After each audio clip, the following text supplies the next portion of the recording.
كستوى يعني مثلا شعل ومدورة يعني إلى مثلا قرب كل استعجال وعي جرينتا يوهيلنتا قرن ماذا يدور لماذا يو كفراشة وحنا ما كستوى هي نوع وان سلام يا وحنا يا سلام عليكم ورحمة الله وبركاته سلام كدي وحالي ورسيدة الواري أيها واسم بالي يعني أنا صومالي هذا وحنا رقم بيرو لأن هاي ما كانوا هم كسر باللوضاء برشدة marka yani marka bedelin dhaqan marka la dooranayo waxa doorta jufada ama qabiilkiisa ama yani martaqaana meesha ka soo jeedo ama deegaan ha noqoto ama gobol ha noqoto ama degmo ha noqoto yani waxa dhaqanku hoos u soo bilowda markaas wuxuu ku faafaa guriga ayaa marka dhaqanka looga sheekeeyaa waxyaabaha xun waxyaabaha wanaagsan waxyaabaha yani suuragalka waxaan suuragalka ahayn dhaqanku marka waa midka markasta wixii wanaagsan sheega wax xun ka diga ninka dhaqanka xataa loo dooranayo waa inuu yahay nin aftahana waa in dadka wax gudbi kara yahay waa in yani mataqaana hadalkiis in la fahmi karo yani bulshadu ay fahmi karto waa inuu yahay xataa hudhiis marka hore waa la xulanaya nin walba dhaqan lagama dhigto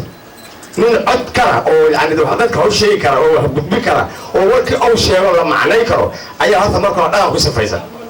marka ninka waxa u suura gelaya bulshada inuu ka dhaadhacsiyo waxyaabaha xaqiiqda waxa baadilka oo xun oo ka reebo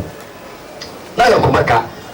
waa ku diinta islaamka ku salaysan diinta islaamka ma ogola wax qaldan dhaqankuna ma ogola wax qaldan sidaa darteed waxa weeye da'alwaaniya waa qofkii yani helo arrinta ayada yani ka faa'iideysta waa yani meel marba noqonaya wax fiican oo fahmaya marka ka soo qabo yani Soomaalidu waxay lahayd dhaqan fiican waxaa yani kamid ahaa adiga oo aan shil haysan oo waxba haysan oo aan sababa ayaa waxa ka soo lugeynaysaa looy cadun markaas waxa uu lugeynaysaa yani mataqaana in koonaha kale taas gabadhaas xaseen inta waxa dhexmaraysaa Soomaali waad cunaysaa waad cabaysaa waa lagu qaadayaa meel baa lagu geynayaa yani najax ayaa ku taysaa meesha dadka kale caalamka jira waxba isma siiyaan waa aragteen markii qurbaha la tago Soomaalidu waxa weeye yani markaan mees ka degto diyaaradda wariyaha Soomaaliyeed ayaa leedahay dhaqankay ka mid tahay yaa reer hebel ay mali markaad meesha tagto Soomaalida aad aragtayaan jufada u baxaysa markaas aad lagu geeyna waxa doonaysa koor waa lagu qareebinaya waa lagu soo dhaweynaya waa safarka laga baabinaya waa nolol fiican adiga wax shaxshaxa ayaa tagaysaa meesha aragtay dhaqanka ayaa sheegay haddaan tarbiyada ayaa waxa la socona waxa la islaaxo dadku waa yihiin aan marka hore aan guriga ugu soo baran arrintaas ma timaadeen sida caalamka kale waxa weeye waa haysa ayaan ugu dhiceen horta dhaqankeeni dhaqan wanaagsan buu ahaa haddana ma baabiin laakiin waxyaabo qalad waa iska jiraan qaladku waxaa kamid ah annaga isqarxiska ma aanaa lahayn shaqana kuma lahayn sababtoo ah أنا أقول لك إنت ساتراه مم قال للصومالي إسقحني هذا كون ظروف كانت أنا مؤمن عليه ما نقول عنه ظروف إني كيري كرتو أنا وعالك يسوق حين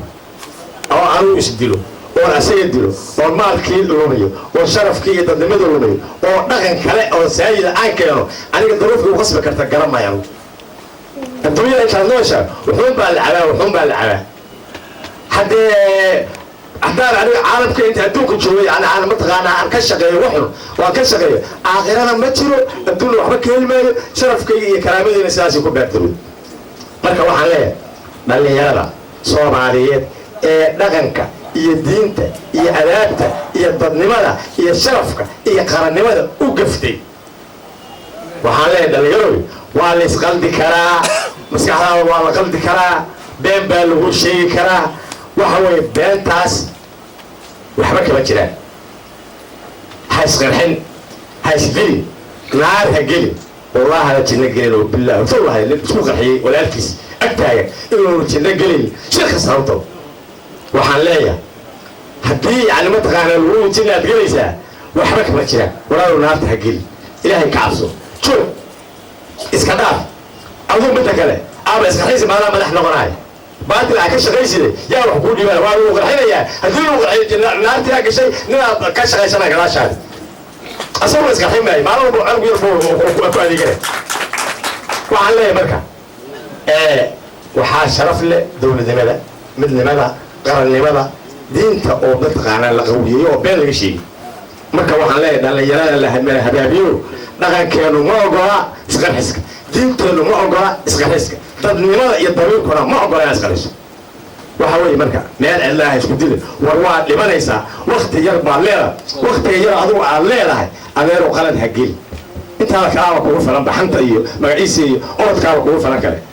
marka lafaha hashidan oo cadaabta aakhira ha geli waa looga sheekeeyey waad maqashay dugsi baa loo geeyey ama yani haddaan loo geyn waad qur-aanka dhigta waad ka maqashay waalidkaa way kuu sheegeen waxba lagaama qarin war jinna ma gelaysa haddaa isqarxiso rubcadu waay